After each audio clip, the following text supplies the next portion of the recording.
Worker bench बना, 24 मार्च को इस पे ऑर्डर हुआ कि ये आप इम्प्लीमेंट करेंगे। उस अदालत का ऑर्डर आज तक इम्प्लीमेंट नहीं हुआ। आज भी अदालत ने ऑर्डर किया है कि उसके मुताबिक अडियाला जेल का सुपरिटेंडेंट उस ऑर्डर को इम्प्लीमेंट करे।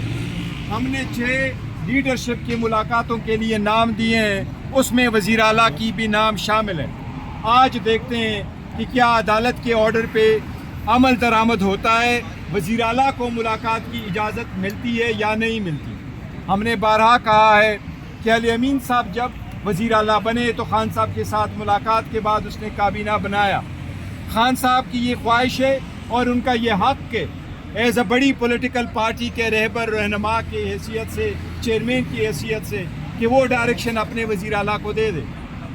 आज देखते हैं कि ये मुलाकात करते हैं कि नहीं। हमारे साथ गुज़श्ता 2 सालों से जितनी नाइंसाफ़ियाँ हुई है वो हम अदालत के सामने रख चुके हैं, लेकिन या हमारे साथ इंसाफ नहीं हुआ या हमारे केस पे फैसला नहीं हुआ, और अगर हमारे हक़ में फ़ैसला आया है तो वो इम्प्लीमेंट नहीं हुआ है। आज भी हम इस अदालत में उस इम्प्लीमेंटेशन के लिए मौजूद थे, वो कभी भी इम्प्लीमेंट नहीं हुआ। ये हमारे साथ नाइंसाफ़ी है, इसलिए हम इसके ख़िलाफ़ अदालत के सामने आए थे।